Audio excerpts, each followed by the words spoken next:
Por favor, Sr. Williams, volte para casa agora. A voz de Rosa tremia pelo celular enquanto ela espiava pela fresta da porta. Lá dentro, no quarto das crianças, Jéssica exibia aquele olhar que Rosa aprendera a temer nos últimos 6 meses. As mãos calejadas pela década e meia limpando aquela mansão em Beverly Hills apertavam o aparelho com força. Rosa, estou numa reunião importante, resmungou David Williams, distante, impaciente, exatamente como ela previra. Os meninos estão bem. Você está exagerando de novo. São só birras, estão se ajustando. Do outro lado da linha, risadas masculinas e o tilintar de copos deixavam claro onde ele estava. Mais uma daquelas reuniões de negócios movidas a uísque, mesmo dentro de casa. Enquanto isso, Tommy e Jake, seus gêmeos de 7 anos, sofriam nas mãos daquela mulher que David teimava em chamar de salvação da família. Por favor, só acredite em mim desta vez, senhor, implorou Rosa, a voz baixa, mas firme. Jéssica trancou o Tommy no armário escuro porque ele derramou suco. E o Jake está chorando há 1 hora. Ela disse que, se ele não parasse, o deixaria ali sozinho até aprender a lição. Nesse instante, passos passaram pelo corredor, e Rosa engoliu em seco. Jéssica surgiu na cozinha como uma sombra elegante, cabelos loiros impecáveis mesmo às 3 da tarde, olhos azuis gelados percorrendo cada centímetro da empregada. Rosa, querida, com quem você fala? A voz macia denunciava o veneno por trás do sorriso. Rosa girou o corpo, apoiou o celular na cintura e decidiu não mentir. Era minha filha, senhorita Jéssica. Um assunto de família. O sorriso de Jéssica enrijeceu. Que bom. Sabe o quanto o David detesta que a equipe use o telefone para assuntos pessoais durante o expediente. Espero que não tenha falado nada inapropriado sobre nós. Rosa inclinou a cabeça, fingindo submissão. Não, madame. Jamais faria isso. Ótimo. Agora vá limpar o escritório. O David chega em 2 horas e quer tudo impecável.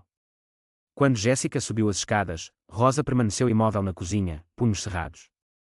Ela já tinha tentado falar com David dezenas de vezes, mostrou-lhe os rostos nos bracinhos dos meninos, contou como Tommy parava de brincar sempre que a madrasta chegava, relatou as mudanças de comportamento deles na escola. Mas Jéssica sempre tinha uma resposta pronta. Eram meninos agitados, mas chocavam-se em brincadeiras, ainda se adaptavam à nova vida.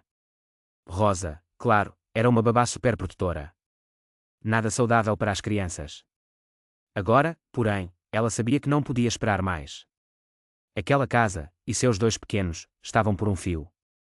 E David, enfeitiçado pelo charme de Jéssica e seduzido pela promessa de uma família perfeita após a morte de sua esposa, engolia cada uma de suas palavras. Mas, naquela mesma hora, um grito abafado vindo do andar de cima sacudiu Rosa por dentro e fez brotar uma decisão que mudaria tudo. Por 15 anos, ela fora invisível naquela casa, tratada como um móvel qualquer, suas apreensões descartadas como os surtos de uma empregada dramática. Mas Rosa Johnson não era apenas uma faxineira. Ela criara sozinha 4 filhos, suportara discriminação em cada emprego e sobreviveu a provações que teriam destruído qualquer pessoa mais frágil. Agora, vendo aquela mulher destroçar a inocência de 2 crianças enquanto todos fingiam não enxergar, algo despertou nela, algo que Jéssica jamais suspeitara existir por trás daqueles olhos cansados e daquele uniforme simples. Se você já testemunhou injustiças que pareciam impossíveis de combater, entenderá porque Rosa concluiu que certas batalhas valem qualquer risco. Inscreva-se para descobrir como uma empregada invisível estava prestes a ensinar aos soberbos a lição mais cara de suas vidas. 2 semanas após aquele telefonema desesperado, Rosa viu David Williams voltar para casa trazendo outro presente caríssimo para Jéssica, um colar de diamantes cujo valor superava o que Rosa ganhava em 2 anos. Ele a beijou com o sorriso bobo de um homem apaixonado, completamente alheio ao terror silencioso que consumia seus próprios filhos. Querida, fiz reserva no Bernardine para amanhã, com 2 semanas de antecedência, mas meus contatos fizeram a mágica acontecer, disse David, entregando a caixinha de veludo azul. Oh, amor, você me mima demais, fingiu Jéssica, numa performance digna de Oscar. Mas amanhã é sexta-feira. Não posso deixar os meninos sozinhos. Ela fez uma pausa estratégica, olhando para Rosa como se ela fosse um pedaço quebrado de mobília. Com a sua ajuda, Rosa continuou dobrando as roupas das crianças, cada vez menores e mais largas do que no mês anterior. Não se preocupe. Rosa pode ficar até mais tarde. Entendo como esses momentos são importantes para o nosso casamento. Jéssica sorriu para Rosa, mas seus olhos transmitiam um recado claro: você vai ficar aqui e assistir enquanto eu destruo estas crianças, e nada poderá detê-la. Naquela noite, depois que David e Jéssica saíram para jantar, Rosa ouviu um soluço abafado vindo do banheiro do andar de cima. Encontrou Tommy trancado lá dentro, chorando em silêncio. A porta estava trancada por fora. Tommy, meu querido, o que houve? Ela murmurou, abrindo a fechadura num instante. O garoto se jogou em seus braços, o rosto inchado de tanto chorar. Ela disse que, se eu contasse ao papai o que ela fez com o Jake, me trancaria aquele tempo todo no porão escuro. E o Jake está sangrando, Rosa. O coração dela parou. Sem perder um segundo, correu para o quarto dos gêmeos. Lá, encontrou Jake de bruços, a camiseta levantada, revelando marcas rubras e doloridas nas costas. Foi naquele momento que Rosa soube. Era hora de interromper de uma vez aquela violência que se ocultava atrás de sorrisos e joias reluzentes. Naquela manhã, Rosa Johnson entrou silenciosa pela porta da cozinha, mas carregava com ela algo muito além de seus utensílios de limpeza, um microgravador disfarçado de botão, preso discretamente na gola do seu uniforme. Foi seu filho Marcos quem lhe entregara aquele presente precioso, avisando que um dia ela precisaria documentar provas de alguma injustiça. Rosa sorriu para si mesma, lembrando a ironia de ter de se defender daquele mundo ao qual se dedicara por 15 anos.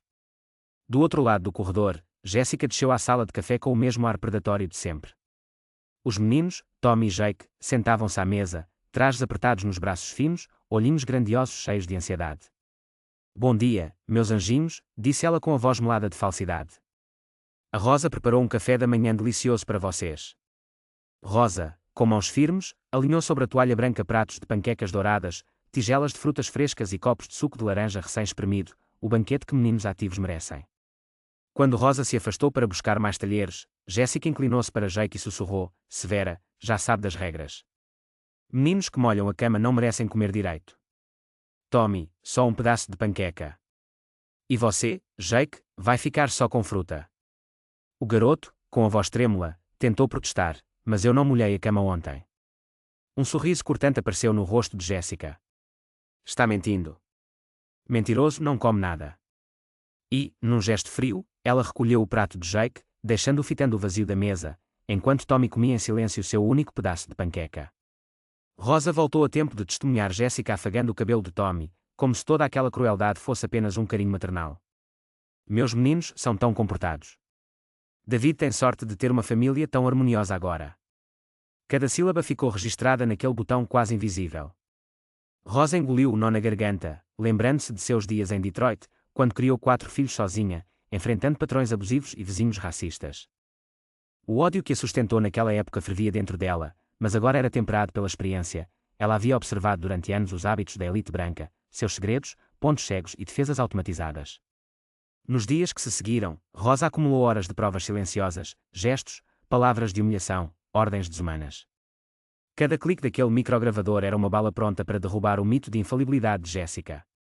E enquanto ela limpava cada cômodo, varria cada rastro de pó, também tecia, em segredo, o fio que um dia revelaria ao mundo a verdade de todo o seu poder cotidiano de crueldade. Quando chegasse a hora certa, Rosa Johnson, invisível para a patroa, mas implacável na sua determinação, mostraria a face oculta daquela casa perfeita. Naquela sala ensolarada, Jessica ergueu a voz e empurrou Jake até o canto, ordenando que ele ficasse ali em pé por 2 horas inteiras só porque o garoto deixara um brinquedo espalhado no chão. Pouco antes, ela fizera o mesmo com Tommy. Toda vez que o menino chorava, ela sussurrava que a mãe dele, morta, lá do céu, estava muito desapontada. Ao mesmo tempo, Jessica servia à mesa um banquete para o marido, David, enquanto despachava para as crianças porções quase simbólicas. Vocês não devem estar com tanta fome, justificava-se. Mal sabiam as crianças que Rosa, escondida na cozinha, registrava cada cena com seu celular. Vídeo após vídeo, ela os enviava a um e-mail protegido, criado pelo filho Marcos. Cada arquivo vinha carimbado com data, hora e uma descrição minuciosa. Rosa era muito mais que uma testemunha, ela estava construindo um processo. Na sexta-feira, David chegou mais cedo em casa e encontrou Jessica gritando com Jake porque ele havia derramado água sem querer. Jessica, ele é só uma criança, disse David sem muita convicção. Num instante, ela amaciou a voz e, com os olhos já marejados, pediu desculpas. Desculpe, querido. É que às vezes eles me testam tanto, me fazem duvidar de que sou uma boa mãe. Ele a envolveu num abraço acolhedor enquanto Jake tremia, molhado, ainda encostado na parede. Do outro lado da porta, Rosa filmava tudo. Jessica então se voltou, sorriu para Rosa como quem sabe que está intocável, um sorriso triunfante de quem acredita ter todas as cartas na mão. Mas Rosa, com seus 15 anos de humilhações silenciosas, sabia exatamente o que fazia a arrogância cometer sempre o mesmo erro, subestimar quem deveria temer. Mais tarde, na modesta cozinha de seu pequeno apartamento em Compton, Rosa abriu o laptop emprestado pela filha Kesha. Aos 50 anos, ela se via desbravando plataformas que jamais imaginara precisar, mas, para proteger crianças, uma mãe aprende qualquer coisa. Mãe, você tem certeza de que isso vai dar certo? Perguntou Kesha, enquanto baixava um software de análise forense. Marcos, o primogênito e advogado de direitos civis, revisava os vídeos com o senho franzido. São provas irrefutáveis, mãe. Mas gente como o David Williams tem dinheiro e influência para sepultar qualquer processo. Rosa ajeitou os óculos e, clicando nos arquivos, falou com firmeza: filhos, eu criei 4 crianças sozinha nesta cidade. Enfrentei patrões racistas, vizinhos que chamavam a polícia sempre que vocês brincavam no quintal, chefes que pagavam metade do salário para mim, uma mulher negra, pelo mesmo trabalho de uma colega branca. Não vou permitir que essa mulher destrua 2 inocentes só porque tem um diploma pendurado na parede. Tecnicamente, essas gravações estão perfeitas, disse Kesha, sem tirar os olhos da tela. Áudio claro, imagem nítida, metadados intactos. Com mais algumas evidências complementares, esse material será incontestável em qualquer tribunal. Do outro lado da sala, James, o filho policial, folheava as anotações detalhadas que Rosa mantinha há meses.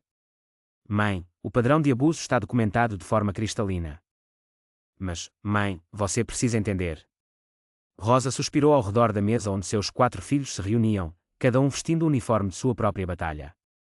À sua direita, Marcos, impecável em seu terno de advogado, ao lado dele, Kesha, com os fios coloridos nos cabelos e a mente fervilhando em códigos, James, fardado pela lab, e, por fim, a mais nova, Denise, experiente em traumas infantis após anos como assistente social. Ela vai tentar me destruir quando tudo isso vier à tona, disse Rosa. Mas já não sou aquela moça de 20 anos que chegou aqui de mãos vazias. Ela os fitou com um olhar decidido. Vocês são minha obra-prima, cada diploma na parede, cada vitória que conquistaram prova que pessoas como Jéssica sempre nos subestimam. Nas 2 semanas seguintes, Rosa colocou seu plano em ação com precisão cirúrgica.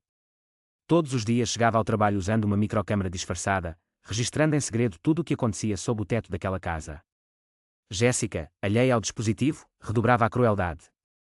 Numa terça-feira, ao ver o leite derramado por Tommy, de 7 anos, obrigou a limpar o chão com a própria camiseta, enquanto o menino chorava em silêncio. A lente minúscula captou cada gota de lágrima e o sussurro maldoso: seu pai está pensando em mandá-lo para internato. Crianças problemáticas só trazem tristeza às famílias.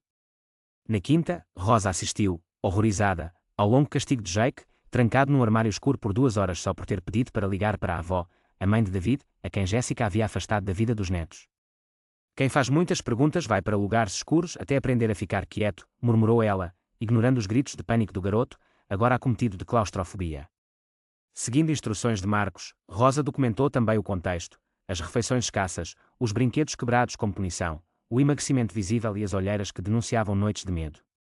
Kesha criou um sistema automático de backup na nuvem, enviando tudo para múltiplas contas, garantia de que, mesmo se descobrissem a operação, as provas permaneceriam intactas.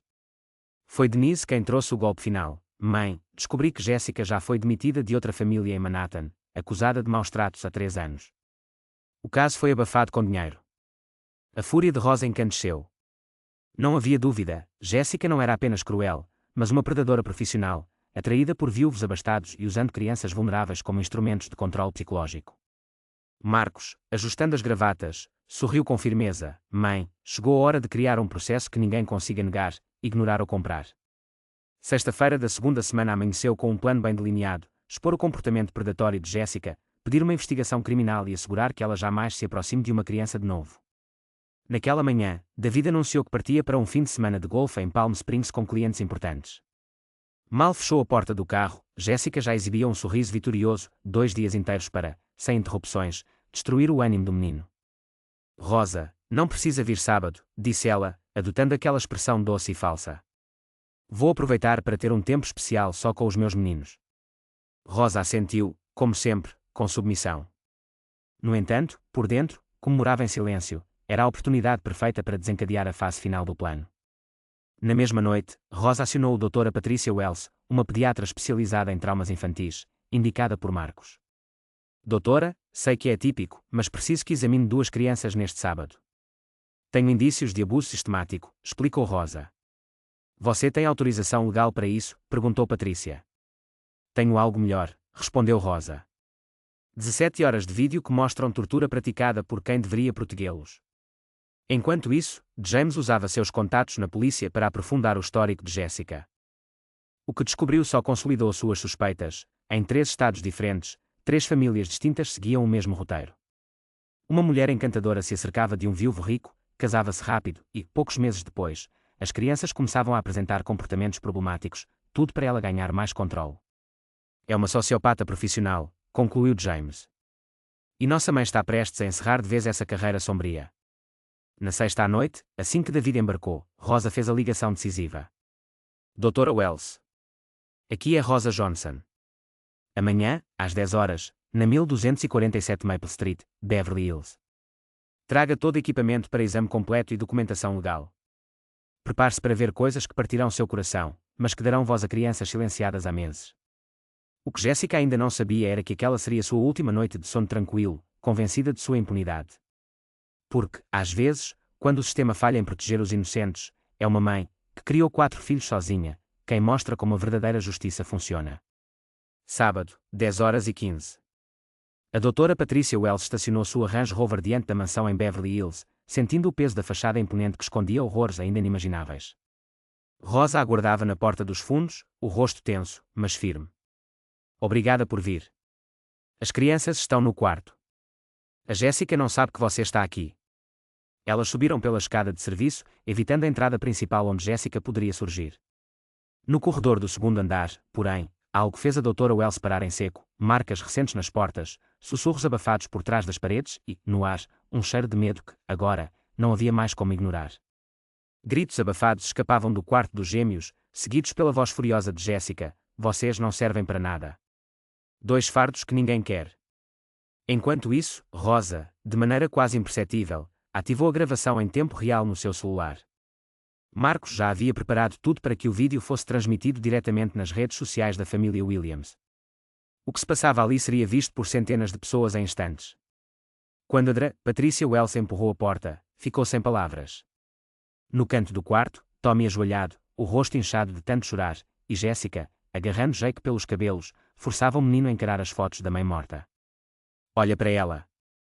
Sua mãe morreu porque tinha nojo de vocês. Foi por isso que ela bateu o carro, queria fugir de crianças horríveis como vocês. A fúria de Jessica reverberava pelas paredes, alheia ao público que observava tudo. Solta essa criança agora.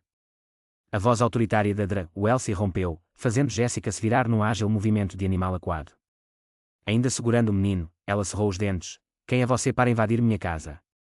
Sou a Patricia Wells, pediatra especialista em traumas infantis, e você está sendo filmada maltratando menores. A médica apontou para o celular de Rosa, onde uma discreta luz vermelha piscava. O pânico tomou conta do rosto de Jessica ao perceber que havia uma plateia online.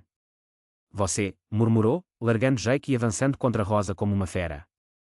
Sua nojenta. Sua empregadinha de merda. Eu vou destruir sua vida. Rosa permaneceu firme, permitindo que cada insulto fosse capturado pelas câmaras. Pode continuar, Jessica. O mundo inteiro está vendo. Te odeio ao mundo. Ela olhou de novo para o celular e viu 847 visualizações, e subindo rapidamente. Enquanto isso, a Wells se ajoelhava ao lado das crianças, anotando cada marca, cada sinal de desnutrição, cada vestígio de abuso psicológico. Rosa, liga para o serviço de emergência. Essas crianças precisam de atendimento imediato. Mas Jessica não desistia. Vocês nem sabem quem eu sou. Tenho influência, tenho dinheiro, vou processar vocês por invasão de domicílio, calúnia, difamação. Rosa ergueu o celular com calma e mostrou a tela. 1247 espectadores ao vivo. Sua advogada Kesha já compartilhou o link nas redes do escritório, no LinkedIn, e até o David postou no Facebook pessoal dele. Seus colegas de trabalho estão assistindo agora mesmo. O sangue sumiu do rosto de Jessica. Ela se lançou contra o telefone, tentando desligar a transmissão, mas era tarde demais. Você pediu para ser vista. Agora o mundo inteiro sabe quem você realmente é. Nesse instante, o celular de Rosa tocou. Era David. A voz dele soava aflita. Rosa, o John me ligou dizendo que há um vídeo da Jessica circulando pela internet. O que aconteceu? Rosa colocou no viva voz, para que todos ouvissem. Sr. Williams, sugiro que volte para casa imediatamente. A Wells está examinando o Tommy e o Jake. Malnutridos, traumatizados, com claros sinais de violência física e psicológica. Mentiras. gritou Jéssica, batendo o telefone contra o peito. David, não acredite nelas, é tudo uma conspiração. Mas David já havia desligado. 20 minutos depois, seu BMW derrapou na entrada da mansão. Ele subiu as escadas correndo, 3 degraus de cada vez, até invadir o quarto onde a doutora Wells ainda examinava Tommy e Jake. Meu Deus, murmurou David, pálido, ao finalmente enxergar o que acontecia com os filhos. Os meninos pareciam refugiados de guerra, ossos marcados, olhares assustados, tremendo sempre que Jéssica se movia. David, graças a Deus você chegou, exclamou a doutora Wells, aliviada. Essas mulheres invadiram nossa casa. Contam mentiras, manipularam as crianças. Jéssica correu para abraçá-lo, mas ele a afastou com um empurrão dolorido. Eu vi os vídeos, Jéssica. Meu telefone não parou de tocar, advogados do escritório, clientes, até minha mãe, na Flórida, me ligaram assistindo você maltratando nossos filhos ao vivo. A doutora Wells ergueu-se, as mãos ainda tremendo de indignação. Sr. Williams, estas crianças apresentam todos os sinais de abuso prolongado, emagrecimento severo, marcas de beliscões já cicatrizadas, trauma psicológico profundo. Rosa me mostrou mais de 15 horas de gravações. David encarou Rosa pela primeira vez com compreensão e dor. 15 horas. Rosa assentiu, com a serenidade de quem carrega a verdade nas mãos. Desde o primeiro telefonema que o senhor ignorou, registrei cada agressão, cada momento em que eles suplicavam silenciosamente por socorro. O rosto de Jéssica, antes tão controlado, desabou numa máscara de pânico. Você destruiu minha vida. Gritou, a voz falhando. Eu era respeitada, tinha carreira, reputação. E as crianças tinham o direito a uma infância livre do terror, retrucou David, a voz gelada. Rosa, chama a polícia. Quero a prisão da Jéssica por abuso infantil, agora. As sirenes se aproximaram. Jéssica fez um último gesto de desespero. David, você não pode fazer isso comigo. Somos casados. Pensa na sua reputação. David riu, amargo. Minha reputação. Sou o pai que quase perdeu os filhos porque preferiu acreditar numa sociopata a uma mulher que passou 15 anos protegendo esta família. Os policiais entraram, liderados por James, filho de Rosa. A ironia estava no ar. Jéssica Barnes está presa por maus tratos, negligência e crueldade contra menores, anunciou James, colocando as algemas que reluziam sob a luz do sol. Enquanto a levavam pelos corredores daquilo que fora seu império, Jéssica vislumbrou Rosa na cozinha. Com calma e dignidade, a cuidadora servia aos meninos um lanche nutritivo, a primeira refeição digna que Tommy e Jake haviam feito em semanas. Rosa olhou para Jéssica uma última vez, sem ódio, apenas com a serenidade de quem sabia que a verdade sempre vence. Lá fora, repórteres se aglomeravam e nas redes sociais o vídeo já se espalhava. Cardinal Jéssica Barnes abuse era tendência no Twitter. Em poucas horas, o renomado escritório de advocacia onde Jéssica Barnes trabalhava em Beverly Hills emitiu um comunicado. Desligavam-se totalmente dela. Clientes cancelaram contratos, amizades se romperam, números de telefone foram bloqueados. Da respeitada advogada entre a elite ao rosto público de um escândalo de maus-tratos infantis, bastou um erro de julgamento, subestimar Rosa, a zeladora invisível que, na verdade, observava tudo, anotava cada detalhe e sabia exatamente como transformar a arrogância de Jéssica em sua ruína. 6 meses depois, Rosa sentava-se na ampla sala de estar daquela mesma mansão, mas com um título e um salário inteiramente novos. Agora ela era a gerente oficial da casa, ganhando 3 vezes mais do que antes e desfrutando de todos os benefícios. David, o pai das crianças, insistira naquela promoção ao perceber que Rosa foi a única que realmente protegera sua família quando ele próprio falhara. Enquanto isso, no jardim, os gêmeos Tommy e Jake corriam livres, risadas e quando pelos corredores, pela primeira vez em quase um ano, o peso do medo havia desaparecido de seus rostos. Os pesadelos diminuíram e eles voltaram a ser apenas meninos. Já Jéssica Barnes cumpria uma pena de 2 anos de prisão por abuso infantil, com sua licença de advogada cassada para todo o sempre. O vídeo que viralizou não apenas destruiu sua carreira, mas aniquilou qualquer chance de redenção pública. Morava hoje num apartamento modesto e trabalhava numa central de atendimento, completamente isolada do mundo de poder e luxo que um dia dominara. De tempos em tempos, o Dr. Wells, psicólogo das crianças, aparecia para visitar o progresso dos gêmeos. Rosa, você salvou 2 vidas. Sua coragem mudou o destino desses meninos. David aprendeu a valorizar quem realmente importa. Você sempre foi parte da família. Marcos, agora advogado de outras famílias em situações semelhantes, sorria orgulhoso para a mulher que lhe ensinara que justiça não é privilégio de quem tem sobrenome nobre. Num gaveteiro, Rosa guardava emoldurada a foto dos 2 garotos sorrindo, prova incontestável de que, Às vezes, a pessoa mais insignificante na sala é justamente aquela que reescreve toda a história. A verdadeira vingança não está em destruir quem te faz mal, mas em proteger quem você ama e mostrar que dignidade não se vende nem se intimida. Se essa história de coragem te tocou, inscreva-se no canal e acompanhe mais relatos que provam: quem luta por justiça nunca está verdadeiramente sozinho.